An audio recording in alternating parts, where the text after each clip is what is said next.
Okay, good morning. My name is Christina Dillabo, Director of Communications for the Desert Southwest Conference, and this is Tuesday Talks. Usually try to get through this as quickly as possible. My I'm name is not Christina taking Dillabo. anybody's time up more than I need to, so let's just dive in. The first items that I wanted to talk about was really just questions about maybe it's equipment. I'm thinking mostly it's equipment. It's all about live streaming, what's working for you and what's not working for you. It could be about software that you're using. And I'll explain a little bit more about why I'm asking this so that hopefully it gives you a little more context, a little more understanding on what I'm looking for. So next year, I will be visiting all of the Desert Southwest Conference churches. And when I come by, not every church needs help. Some churches have a lot and maybe don't even realize how much they have of information, like knowledge and equipment recommendations to share that other churches could learn from. So basically, I'm looking to be a conduit to share information and see if we have resource money to maybe fund some live streaming equipment on the cheap, but reliable, decent stuff, not yucky stuff, right? But some churches are making it work really well with super cheap stuff. So if that's the case, I want to hear about that. I want to know, what are you using? So we don't have to go specifically in the order that I've got it in. If your church is running a live stream, what type of equipment are you using? And if your church isn't running a live stream or having trouble with it, what type of equipment or fix do you need? We don't have to go in any particular order. Does anybody want to start off sharing? Here's what we do. All right, go right ahead. Thank you. I can. So we've been live streaming since, officially live in-person worship since May of 2021. We started with just a webcam, and it's a Mevo webcam that we got for free when we bumped up to the premium Vimeo Premium. So with Vimeo Premium, you get access to Livestream Studio, which has been a super easy to use program for live streaming. Just in the last little bit, I figured out that I can remote do my live stream. And so we have one person manning the slides on the computer, and then I have currently my husband's laptop right in front of the soundboard where I man the live stream, so that we have now two people doing that job as opposed to one. And then we're lucky enough that our soundboard guy is also a camera guy. So he brings his camera and equipment to do the stream itself. Now he has a very high-end camera. It is plugged in through our soundboard with an extra mixer so that all the sound works out just fine. And it's great. Now to recreate that, it's going to be super expensive, and we're working towards that. For backup though, we have two iPhone cameras, old iPhones that aren't being used by our pastor anymore, and that Mevo camera. So we've been using that as a backup when the camera guy is not able to be at church, which work, but we're having issues with the sound, and it's kind of like a dubbed kung fu movie. The sound and the video don't work out just right. And so still trying to figure out how to make that work, because I think it has something to do with the fact that we're using all remote cameras and nothing is hardwired in. So still working towards that part of it. But we run our live stream to YouTube and to Vimeo. YouTube is definitely the primary one we use. I have Vimeo as the backup because one of the music licenses says we can't use YouTube as our primary. So I go, oh, look, Vimeo. Ta-da! But we average somewhere between 60 and 100 families per week on our live stream, or the consequential rewatch after throughout the week. So.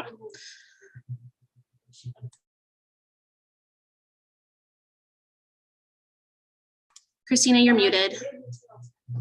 Thanks. Would you remind us, Megan, what church you're with? Yeah, I'm sorry. I'm at St. Paul's down in Tucson. St. Paul's in Tucson. Okay, thank you. So would you be looking for assistance, equipment? So I am looking to get the camera and all that. Right now, my biggest thing is personnel, trying to find the volunteers to man this because it has turned into me. And when I started this job, Sundays were not I didn't have to be here on Sunday mornings. I could be here if I wanted to, but I didn't have to be. And ever since we came back from COVID, I am here every Sunday. And it's exhausting. I don't want to do it anymore.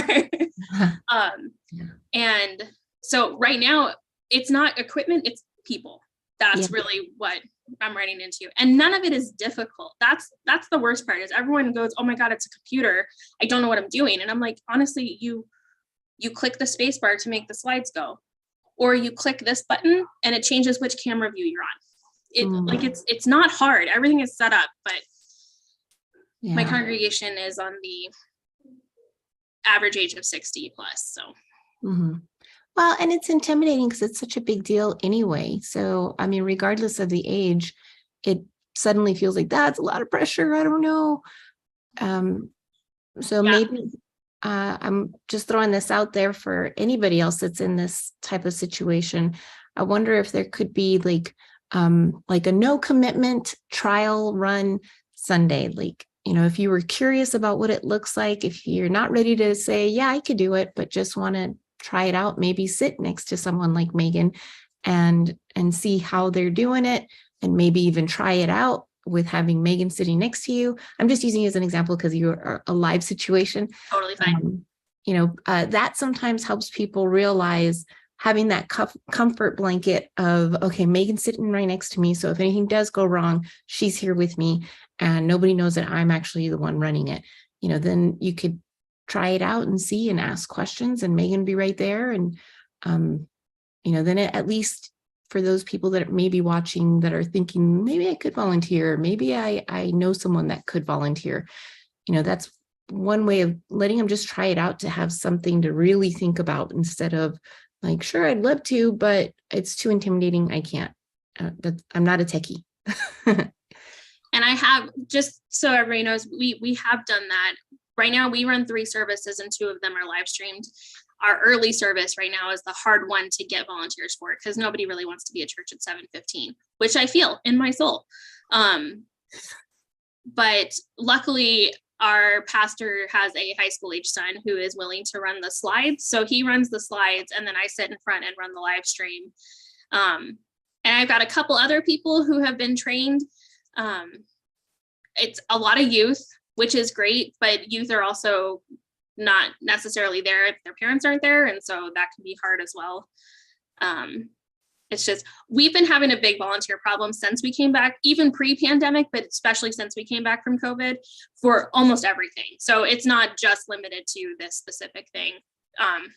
Because I've had people go, well, you have to ask people specifically. I have gone to specific people and been like, hey, you can do this.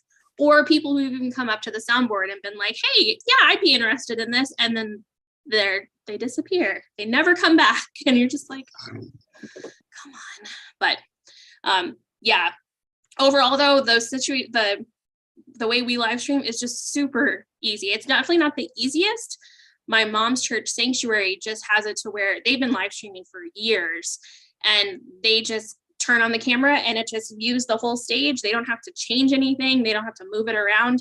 They just click start and it goes, which I would love to do, but I know that ours is almost more like a news broadcast. We switch between our slides when the camera's moving, so you don't see the camera panning and all that. And it also helps to make sure that there's no kids on the live stream as well, so that we can switch easily to the slides so that we cover the chance of any kids accidentally showing up on the live stream, which is good. We also put our streaming services up on the streaming guidelines up on the slides so that people know that the people are on the stream are okay to be on stream, and we do our best, but you might be on the stream. And go ahead, Jim.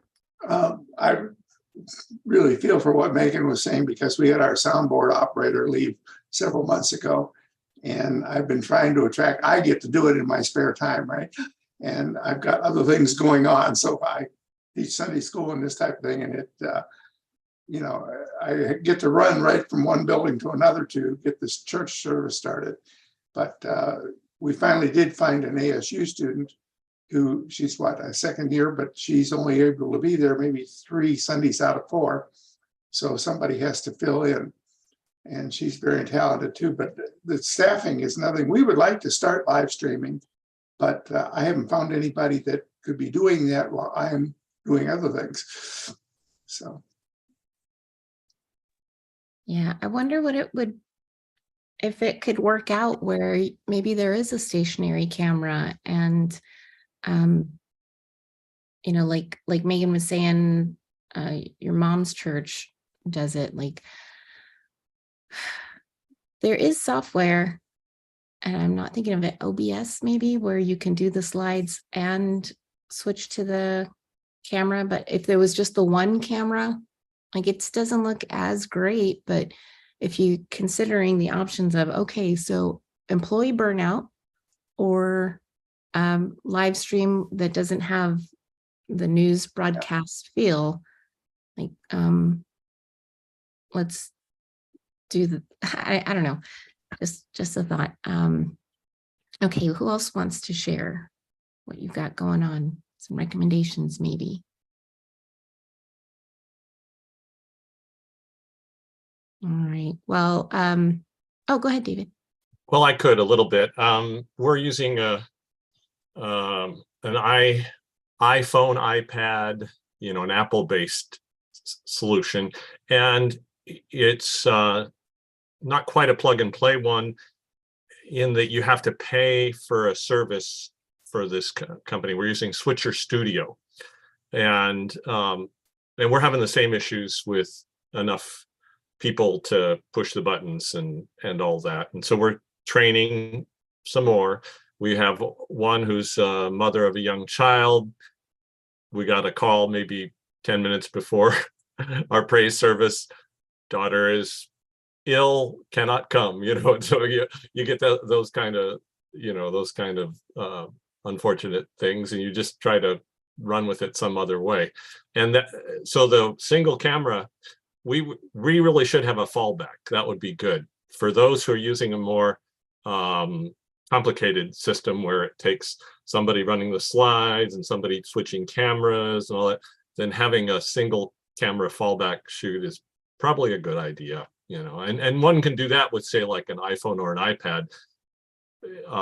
It would be easy to stream it to Facebook that way, not necessarily to YouTube, because you can't stream to YouTube with straight from a mobile device unless your account channel has 1,000 subscribers. I think they still have that limitation. If you want to go straight from a mobile app, you can do it from a desktop. So a webcam plugged into a desktop computer, you can go straight to YouTube, no problem. It's mobile streaming that they've always had. I don't know that that's changed. I haven't heard of any change in YouTube's policy about mobile streaming qualifications. So that's just one of the things. I've also helped a lot of other churches and have found some affordable hardware cameras and whatnot, but nothing that is like the perfect solution. Some churches are doing well with that Mevo camera that Megan mentioned, or several of them, because they'll play nicely with one another. And so that is definitely still an option. The Mevo camera thing is you have to get it kind of close to the action because it doesn't have optical zoom. All right. And so it's good for a wide shot camera, or it's good if you have more than one and you can put one up near your musicians or near the pastor or whatever, and then you're good to go. I found this optical zoom, like a conference room camera, that's very much like the Desert Southwest Conference has in the Galvan room. If anyone's seen that, it's this little remote control operated thing that moves around. It's pan, tilt, zoom, but it's not as expensive as some of the the big top of the industry pan tilt zoom cameras, which can be around $2,000 for the real fancy ones. There are some lower cost ones, but this one I found is about $325. And the only problem is, here's something I discovered. I bought it even for my nonprofit that I work for. I discovered, and I should have known this, that the remote control is designed to be pointed at the front of the device, right? And so it's little remote control receiver. And so I had to get a little creative, like maybe put a mirror in front of the receiver. That sort of worked, or pan the device all the way around to one of its extremes so that I could, shoot the remote control at the base of the device. So anyway, it wasn't designed to be used for church live streaming, but they're using it at Faith United Methodist Church, for example. They've got one of those, and so I'm still evaluating that as an option that I could recommend to other churches. So it's an ongoing thing. Don't have the perfect solution, but a lot of churches have been creative, just like Megan has expressed. So I'm always happy to hear about new solutions. David, that camera that you mentioned in the Galvan room, do you recall the manufacturer on that? Yeah, but and that system, Christina can shoot you the info on that. That's a Logitech meeting room system. And what's nice about that one is that it is integrated with audio, both audio and video. And so she can get you all the details on that one. I can't remember what its current price is. I don't remember the Logitech conference cam setup that we use in the other meeting rooms. That's right around $1,000 for the camera, the speakers, the remote control functionality, microphone. But it really, you can make it work for a worship situation, but because it does have a level of some like noise canceling, the echo canceling, but I have used it in a sanctuary before, and it just wasn't good enough by itself. The echo in there was pretty bad, and the way we fixed that was by putting a phone in the presenter's pocket and having him use headphones with it, and then we just, like, the person that's running the meeting muted the room's microphone and turned on that person's speaker, muted everybody else except for that one person. And then the audio was right by them. So it was not a big deal. It worked out. And the people that were participating online definitely noticed a significant difference, and they were happy with that result.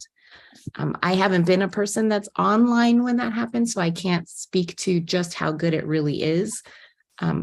But the setup that we have in the conference Galvan room is very unique because it's not your typical Zoom meeting stuff. It's called a Zoom room, and we've got speakers in the ceiling set up and other microphone situations happening. The camera in there, I'm not sure that one is Logitech anymore, because when we upgraded that room, I had to upgrade the camera as well. But I will get you all the exact specs of what we have in my follow-up, so you can take a look at it. I will share that the stuff that we ordered for that room was actually from, I happen to be wearing a t-shirt from Zoomtopia that I attended, and where they were talking about the latest and greatest equipment. And back then, I went in 2018, the equipment was just way more expensive than we were willing to spend. This is, of course, pre-COVID. And so I was still trying to argue, this is really important stuff. We need this. We need this equipment. And at that point, the Logitech conference cam system was, one of the more affordable, like kind of not exactly best you can get, but in affordable price range, best you can get. Now there's so much better stuff, and I'm constantly having to run updates in our Logitech webcam, conference video equipment.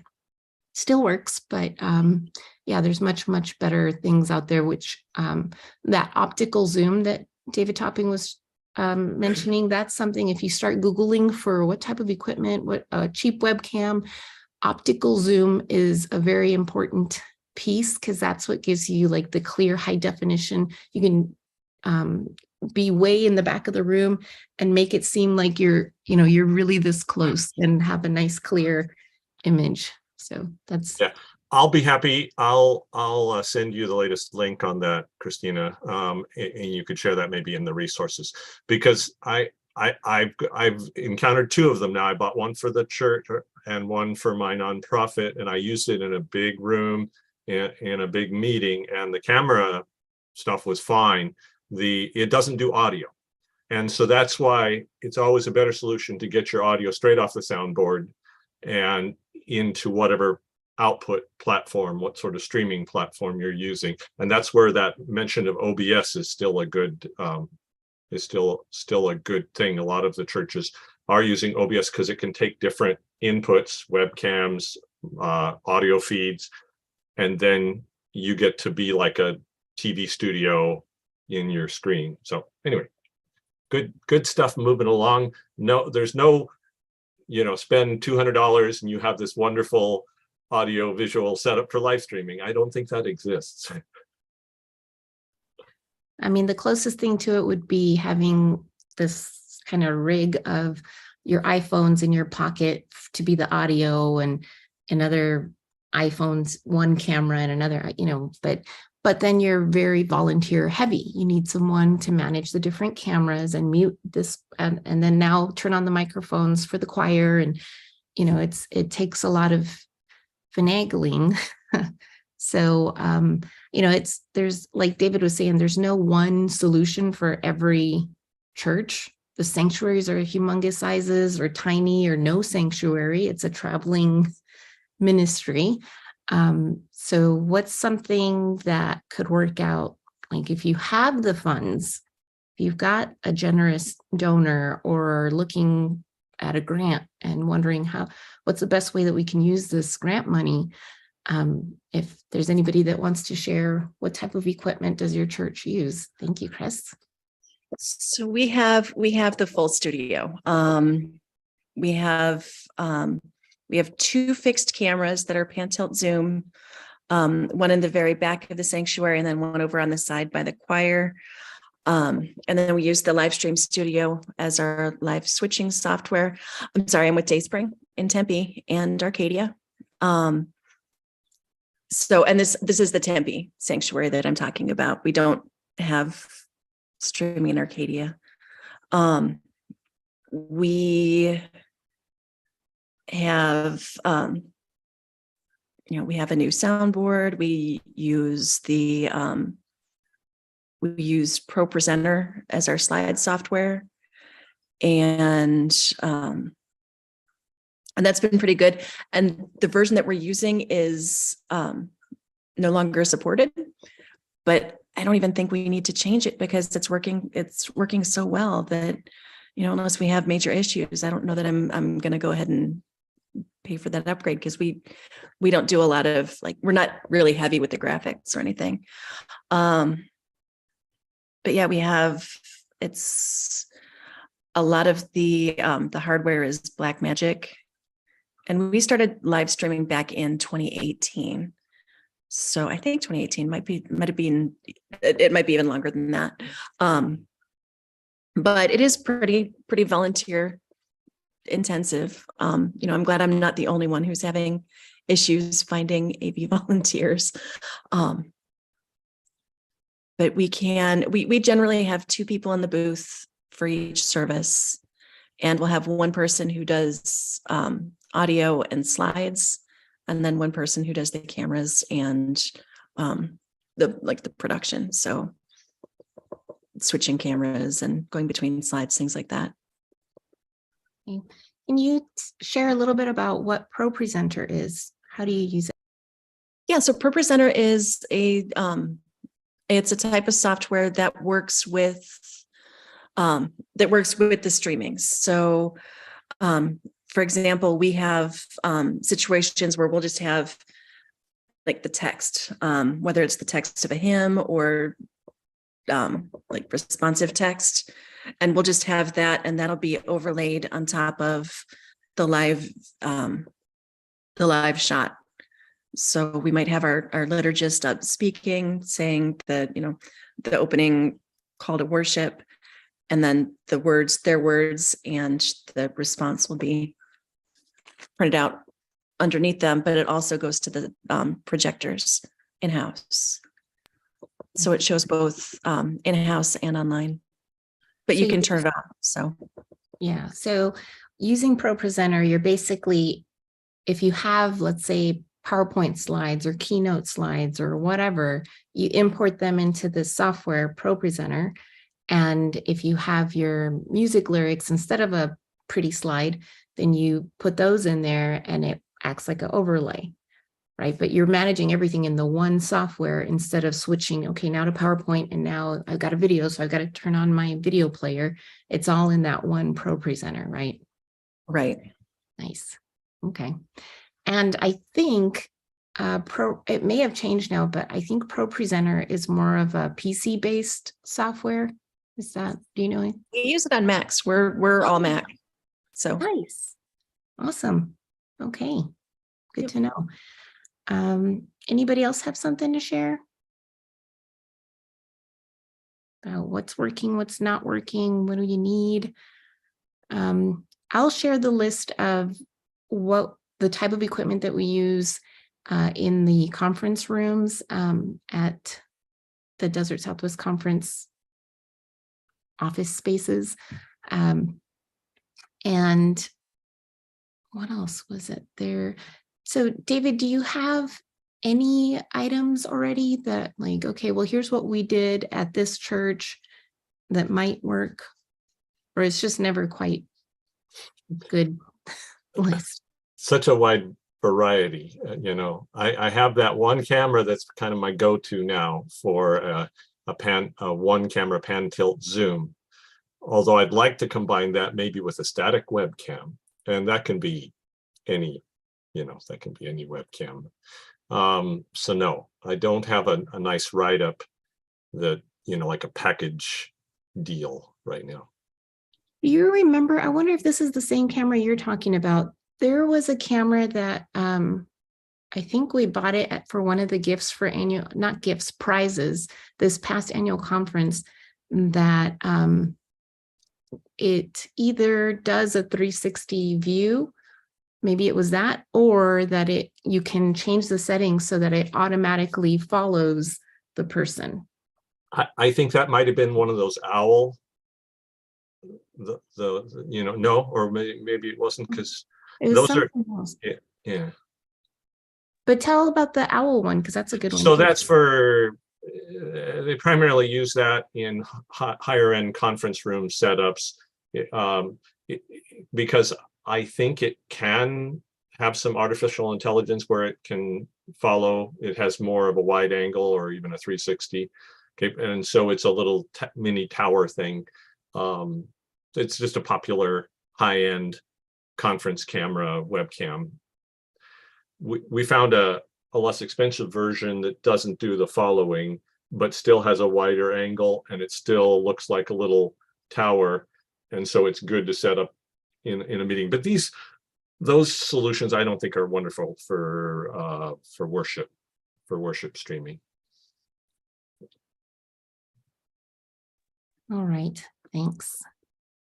yeah, Oh, we have the owl, and we don't use it for worship, but we use it for a lot of small group things. And so it's been really good for like a hybrid Sunday school, or we're doing our Advent study, and that's hybrid. So it's in person and online, but definitely for smaller groups. I can't say that it would be good for any sort of big room. Yeah, okay. All right, then how about, let's move on to the next section, which is about follow-up practices after Christmas for new visitors. Do any of you have stuff like this is what we always do? This is our go-to, it works great, or maybe something like we try different things that you might want to share? 'Cause there is a webinar coming up on December 1st. Did you like that segue? I'm going to share my screen real quick. This is not it. This is something else I want to tell you about, but here we go. December 1st, it's the current practices for radical hospitality and intentional safety teams. And it's not too late to register. This one might have some good, I don't know all the details about it. I know part of it is regarding the concerns of having so many new people at your church right now, because it's just a crazy world we're living in. So there's a whole safety aspect to it. But there is going to be, I mean, it starts out with radical hospitality. So, this might be a good one to consider sending to your trustees, maybe to get them to register, maybe your pastor. I'll send you the link to it, and you can forward that on. The other one that I wanted to tell you about that I had open, and now I don't know where it is. Is it this one? No. There it is. The young adult internship. We're talking about volunteers and how we need volunteers so bad. So how cool would it be if you had interns there that maybe aren't so nervous about trying this new equipment? And, maybe this internship is a paid internship, but it's not all on your church. New and Vital Faith pays 2/3 of the intern's wage. And so your church is just responsible for paying 1/3 of their wage. And it doesn't have to be about technology. It could be a whole other area. So let me go ahead and click and see, because there's, maybe I can go through.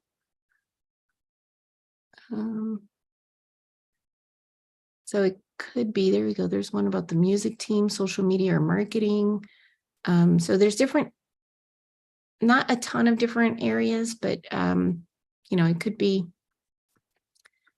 an area that you're looking for. I don't know, what else am I looking at here? This is all for the intern, but the church would also need to sort of apply to be eligible to receive an intern. So if your church is thinking about it, take a look at the church's application side, and you'll see there's all kinds of things that your church can be a lot more specific in saying, this is what I'm looking for.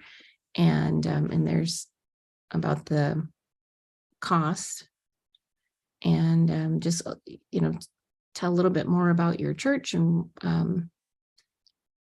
what you're willing to do. Anyway, you can take a look when you've got some time. I'll send you the link to this one, the BIPOC Young Adult Internship Program. What else? And then the last things that I wanted to share with you about is if you're looking to have a mission-focused giving this Christmas and don't know, not really sure what to do, you can still give towards the Mission Together Ukraine. That's still an option.